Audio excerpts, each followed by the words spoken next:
Okay, ladies and gentlemen, welcome to the factory floor. I'm joined today by my two homies, is what I'll call them. We have Corey Haynes and Zach Stevens. How are you guys doing today? We good? Yo, I'm good, homie. What's the word? Okay. Muy bien, ese? Yeah, okay. I'm gonna kick both of them off the call. I'll just do it by myself. We today are talking about something that we hear a lot, particularly on our discovery calls when we're meeting with a prospective client, and that is the we're focusing on sales objection, I'll call it. So, kind of the topic for today is why we're focusing on sales isn't really a good reason to stop marketing. That's kind of like our claim that we're staking.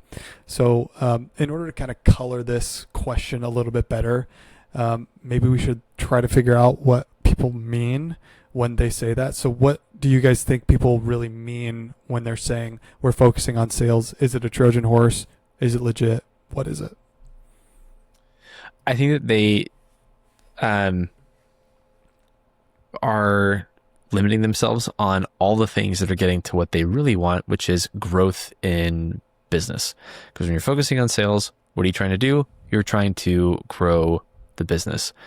The downside is it's kind of like saying I am only going to use my right hand to cook this dinner, as opposed to saying I will use both hands and I will take advantage of every single option and tool that's in my arsenal.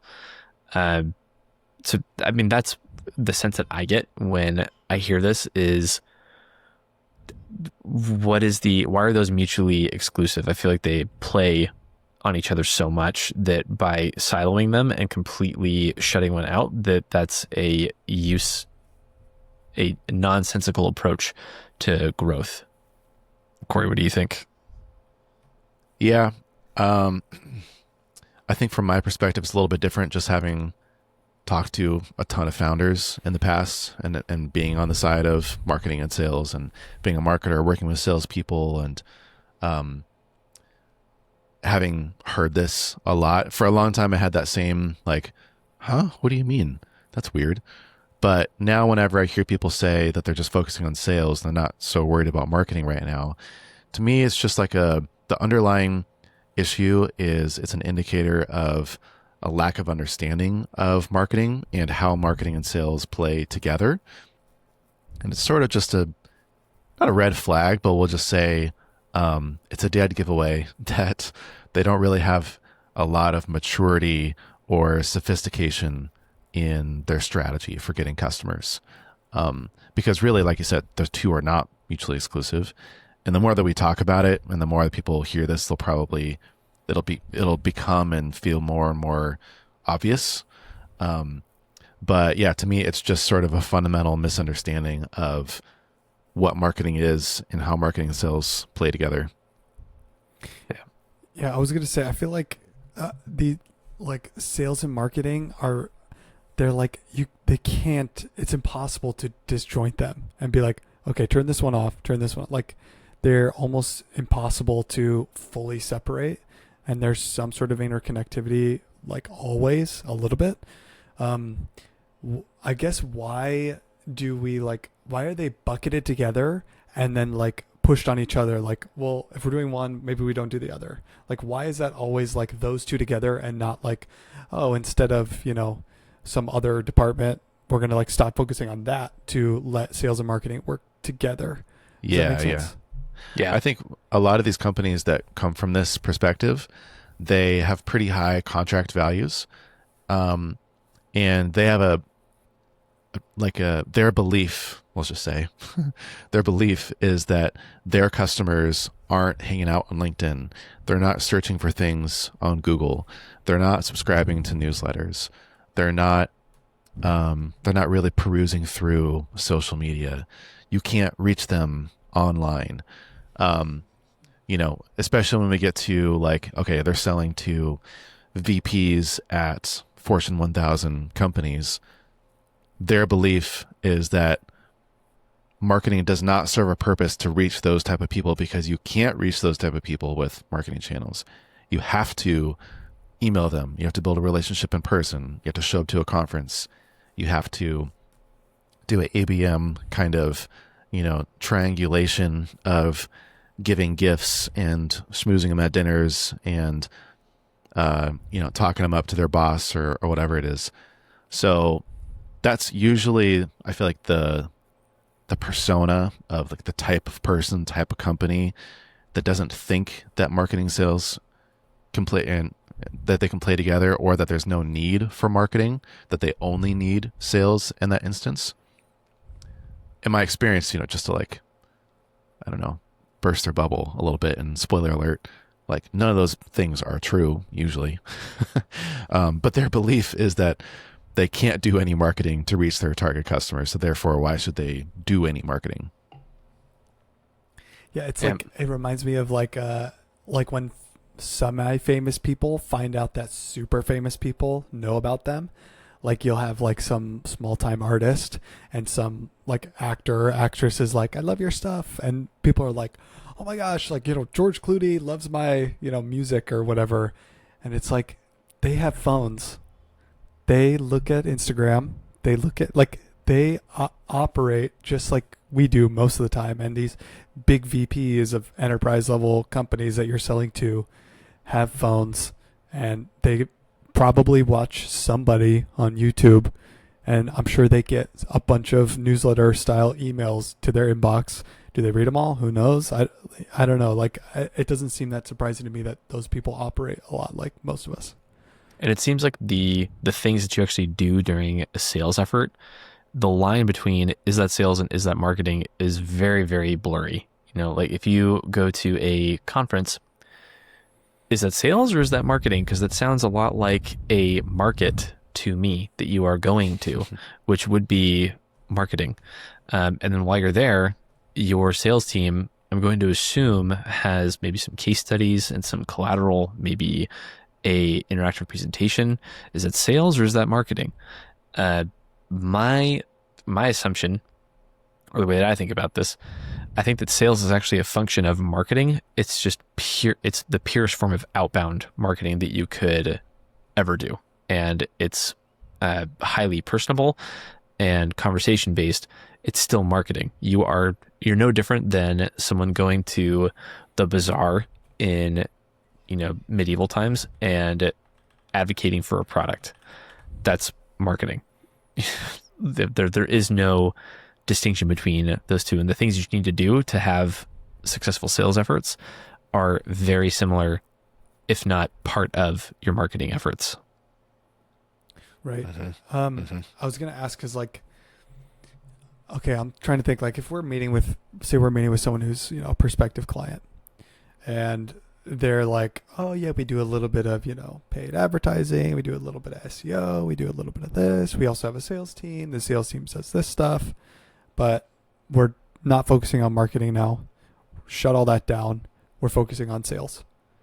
What would that resource allocation even look like if they were gonna do that? Like, let's say they have, X amount of dollars they're spending here in marketing and X amount they're spending in sales, and they're shifting all of that marketing budget into sales.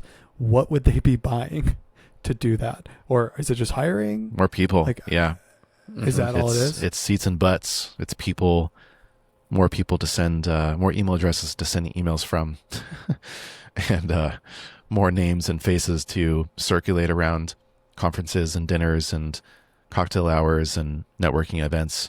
That's always the interesting part about sales in general, is it's really not super scalable. It's very inefficient. And actually, the larger your sales team, historically, like, the less efficient it gets. It's kind of the law of diminishing returns in general.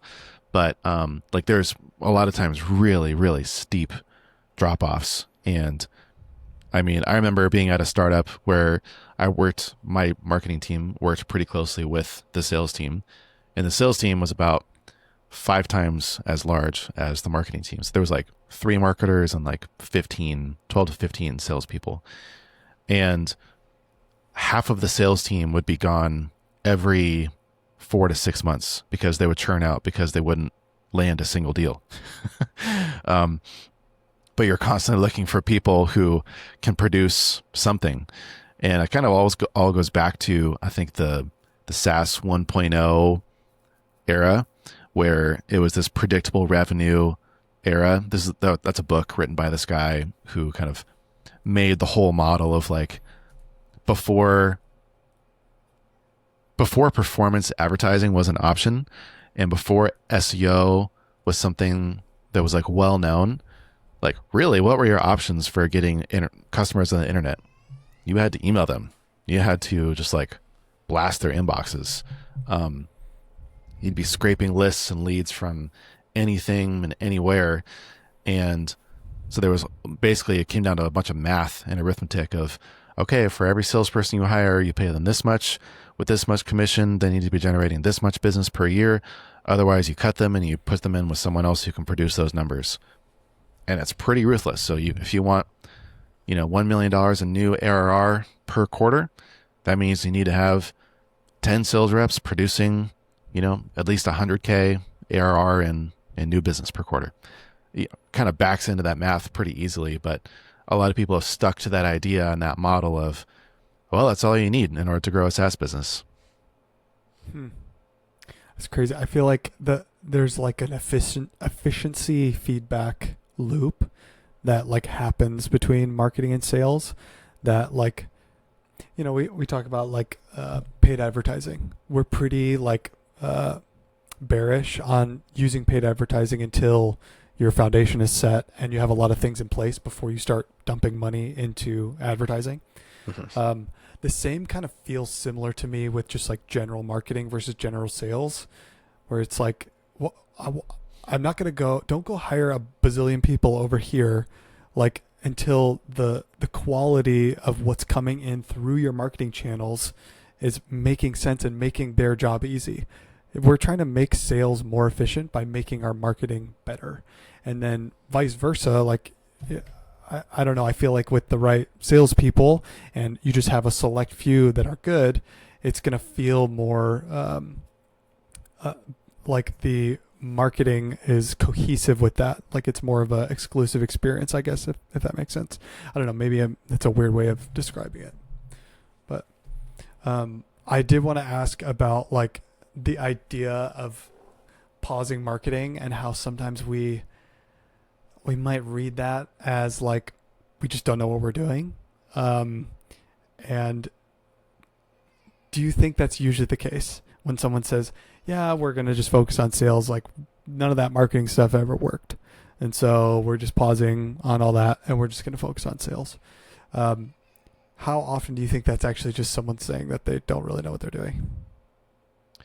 Pretty much 100% of the time. Like there's so many basic things you can do that are just obvious low-hanging fruit that if you didn't do it, you would look back at yourself and and realize that you've been shooting yourself in the foot for very unnecessarily for a long period of time. Even really basic things related to SEO, to website, CRO, basic email marketing. All the stuff in our like phase 1, phase 2 process is like honestly the foundation. It's like the fundamentals of marketing. If you can't even do that or know how that works or understand the value of that, then you're not going to get the value of anything in our phase 3, which is about expansion, where it's like SEO, advertising, social media, more sophisticated brand marketing, performance marketing types of plays. And so if someone's like, yeah, we have a website, but doesn't really do anything, we're like, whoa, okay. We need to catch you up, mister. Yeah. Yeah. We had a call like this just the other day, candidly, where someone was like, yeah, we have a website, but like, it doesn't really, there's no real like purpose to it. We have all of our deals come through trade shows and conferences. It's like, well, yeah, imagine if you did have a functioning website that could actually get you some deals. Like, imagine how that could change everything for you. But people just have no understanding or faith in the value of that. Or it's just too hard to do. I think that people have a hard time making a codified effort into putting, because everything that happens on in a marketing funnel and your marketing efforts should reflect exactly what happens during a good sales cycle. It starts with a problem. What is the problem?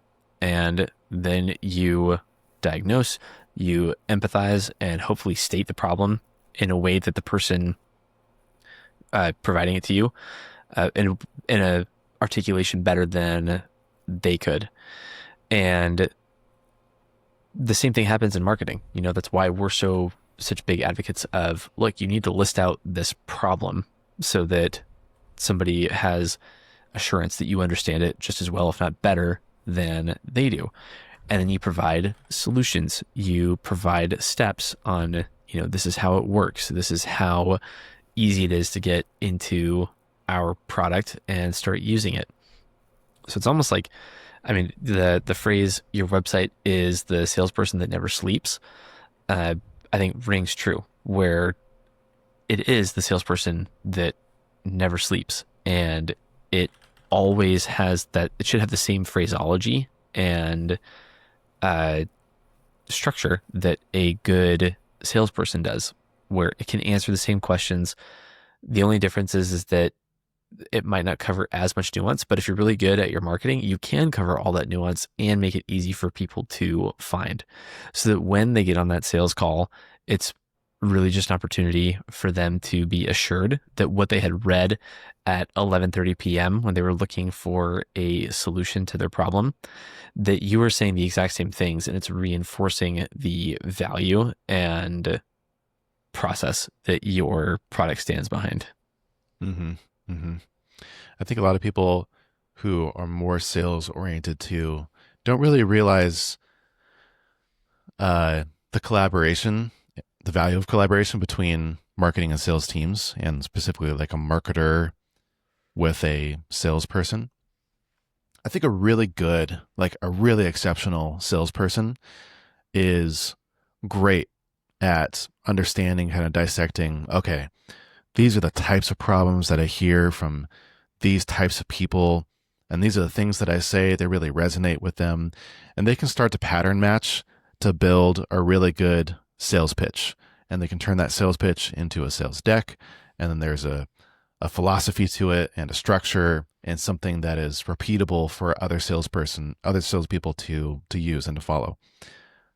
But most salespeople are not that good, especially I think in tech, because they've been spoiled, to be honest. And they just think, well, if I'm a good conversationalist and kind of charming and I can follow someone else's playbook or just make it up as I go, then we'll figure it out. And that is just not the case. I think a lot of the value of where the marketing team can come in is to help bring a lot of that structure, bring a lot of the market research of problems, solutions, nomenclature, the types of phrases and things that seem to resonate in the market. And even something as simple as like, hey, sales dude, I know that you're not a designer. Why are you making a sales deck? Like, get that in the hands of a copywriter and a designer. Like, stop dicking around in Google Slides and like let a professional do this. I've seen some really, really atrocious sales decks from very successful companies. And I'm like, how is this even allowed? It's actually kind of a problem, because I've seen it talked about in other circles where it's like, you have to do kind of like quality assurance and quality control of what salespeople are showing on their demos, because a lot of it gets really bastardized, where they're kind of just going rogue and they're saying their own stuff. They're showing stuff, there's no like consistency in the layouts or even the colors or branding. And so imagine that. And then for any other sales medium, cold emails, marketing material and one-pagers, presentations and demos, and everyone's talking, using different phrases, using different slides, emphasizing different things. It gets very, very messy. Like, you need to have that close collaboration. I remember this is when I was still an intern at my first startup job at Cordial. And one of my last projects before I got hired on full time was to do some market research and to figure out like what are some of the common firmographics and problems that our target customers were experiencing, just so that the salespeople kind of know. So I just went through and like asked around, started doing some pattern matching, looked through some call recordings, and like did a really basic job of like, okay, here's kind of the outline and here's the bullet points. And then I presented it to the sales team and they were blown away. Some of them were like, I never thought of that angle, or like, oh my gosh, that's so true that like every company that's using this tech stack experiences this problem. I'm like, holy mackerel, the bar is low. Dude, that's hilarious. When I was first out of college, I worked for a large university. It's Grand Canyon University. It's probably fine to say. And GCU had, I think, in my opinion, a great marketing engine, tons of brand recognition, specifically in my area and, in the communities that I was working towards as a salesperson. So I'm a sales guy or admissions rep. It's sales.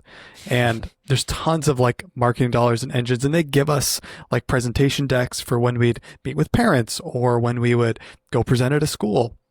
And I remember in training, I was shadowing someone, they're presenting at this school and they have this like sales deck that they got from marketing that they added a bunch of stuff to. They put some different like numbers in there. They basically like made it their own, and it looked like garbage, and it looked so bad. It had a bunch of like figures and metrics that were not true. And I just was like, I had just come from the school. I knew all these like things because I worked in the marketing department as a student. And I was just like, dude, none of that stuff's true. Like that's just not true. And he's like, no, yeah, it was true. And it was true, like 5 years ago when you changed the sales deck for some reason. And it's crazy that you can have this huge marketing machine and then still have all these people that are just like, I know what they need, and just totally do their own thing. I don't know, you could see the value in if they all just worked more cohesively. Mm-hmm. Yeah. Well, I mean, that's a common trope as well, which is the sales team promising something that doesn't yet exist. And, even that I'd say that's marketing. It's just marketing ahead of the product, and in a bad way, where you're not even doing it to build anticipation, but instead doing it to close a commission. That's a little bit more of a nuanced topic that I don't think we should go into, but I think that there is a parallel, or it's a good segue into some of the other stuff that we want to speak about, which is like, I think just the efficacy of sales. It's 100% augmented by marketing, and by having everybody on the same page and saying the same things. It's, you're beating the same drum in rhythm, and that makes it a lot louder and expands your reach and makes it more powerful. So the phrasing of this topic of why we're stopping on it, it still baffles me when I hear people say it. It's like, I have a hard time understanding why people completely bifurcate these and stop one. I'm still trying to wrap my head around that initial idea of why.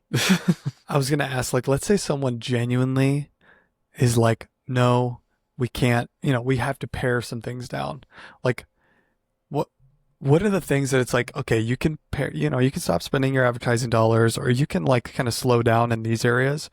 But like, can you give me like the bit, like, here's what you have to have over here in marketing. You have to have this stuff. And then fine, you can focus on sales. Like, can you give me like, maybe like some of the things that are non-negotiables, or things you would tell people who want to pare down on marketing? Sure. Well, I mean, honestly, it's funny because I didn't plan this, and we definitely come from a biased viewpoint.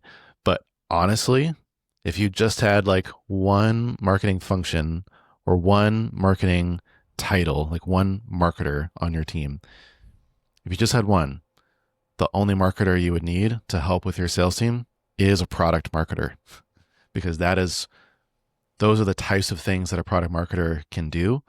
And well, the things that a product marketer can do is what you need in order to help your sales teams. Things like positioning, messaging, consistency across the website with the sales material, a lot of the lead nurturing, and just a fundamental understanding of why are people buying this product and how can we use those learnings to improve the efficiency of our funnel and all the different entry points and ways that we convert leads into customers. And one of the things I wanted to mention too, which goes off of that, is that I also think that there's a ton of learnings stuck inside sales that can be relayed over to marketing that would drastically help improve the efficiency of marketing as well. Again, this is something that I did at Cordial, was then we started digging into and really asking the salespeople, okay, like, hey, why did this deal close? What were the objections that you heard? What are the common kind of steps you have to get through? Who are the people? What are the titles of the people that you're talking to? Where did you meet them? How much do they know about you? Like, there's so much knowledge and good insight that's really, sometimes it's even better and richer than doing like customer research, because, you know, it's the real. Yeah. Yeah, they're skeptical of you. Like, they're giving you like the real honest truth because they're not sold yet. And so they're telling you like exactly what's on their mind. They're not really biased in favor of you quite yet. And so if you can unlock all those insights, I mean, there's so many things on the website, in funnels, in lead nurturing and positioning.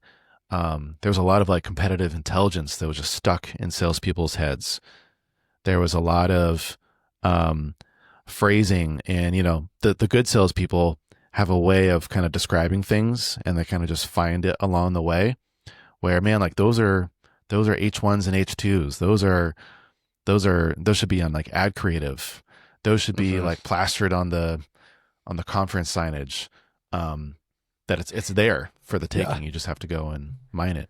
I love that idea. Like, your top sales guy opens every call with these couple phrases, and one of those is basically your headline, probably. Like, probably. That idea is so good. That I love that, because I mean, I did a bunch of sales in my time before we all worked together, and I remember listening to like some of the, you know, whoever the top rep was, some of the calls and how they would open them, and just the like, you kind of just get this like really connected, strong sense whenever they did it, and they said it with such confidence, and that's a really interesting, awesome point. We've been talking for a while. Anything you think is left unsaid, or I don't know, any like last little tidbits of advice you give to people that have maybe said this and are now rethinking whether they should focus on sales? I think that we say it a lot that, you know, everyone is looking for a silver bullet, like the one thing that will take them from point A to point B. And the more and more I get into working with other entrepreneurs, there's still a lot to do. And this is what you sign up for. So yes, there is ranking and ordering of your objectives and the things that you have to do. You can't completely ever discard them in business and let them go by the wayside. We're marketers and we do sales. We do outreach. We get on sales calls, and you know, you wouldn't say this about finances. Like, oh yeah, you know, we're going to start doing sales, so we're going to you know, stop accounting. You know, this is not going to be a thing anymore, or customer service. But for some reason, marketing gets stalled, and maybe it's speaking to how truly intertwined they are, that when you are still doing sales, you're still doing marketing, and you're just probably not doing all the things that you should be doing alongside it that would help those sales efforts be even better. Mm-hmm. I think my final remark would be that I've seen and heard this many, many times, where it's a curse of success. If a company or a founder does have a lot of success with kind of that pure sales approach. They've kind of done quote unquote no marketing, even though it's impossible to actually do zero marketing. But even if they do have success and they end up getting past, a major revenue milestone, they're doing $500,000 in sales a year or $5 million in sales a year. And then they're like, okay, I think it's time for us to start looking at this marketing thing. It's not that it's too late, but it's always like, man, now you have to play some serious catch up. Like, hey, your domain authority is like really, really low. And like your website sucks. Like we got to redo this thing. That's going to take a while. You have 0 newsletter subscribers. What are we supposed to do with that? I pretty much always see it that people who end up being successful with building a sales engine then realize and get scared about how reliant they are on that sales engine, that they want to start to diversify in marketing. And it's not as simple as just turning it on or hiring people the same way that it is with sales. So you have to start it earlier than you think, even just making small investments. It might not seem like you're doing much, but everyone who I know who's been successful with sales ends up wishing that they did marketing earlier, specifically things core around to product marketing and inbound marketing like SEO and building a newsletter subscription list and kind of this more like brand recognition within the market. They're always trying to play catch up on those ends of things. Like, oh man, I wish we did this 2 years ago or 3 years ago. I wish we started doing little things from the beginning. Just, sometimes they don't even set up a company social media profile or like a profile on a startup directory, or they don't do anything. And then they're like, oh, what could we have been getting this whole time through inbound leads if we had just done the basics? It kind of reminds me of if you should not choose between hunting and farming. You should be doing both because at some point those will have seasons where they aren't great. The ground will go barren for a season, and that's when you're relying on all of your hunting efforts. And at some point, the herds are just going to completely evade you. You're going to miss your shots, and that's when you're thankful that you have that sack of potatoes in your cold cellar. Yeah. Very true. Love it. Okay, team. Great episode. It's a really great topic. I love digging into that, especially because we hear that from people sometimes. But yeah, thank you everybody for listening, and we will see you on the next round of the factory floor. Goodbye.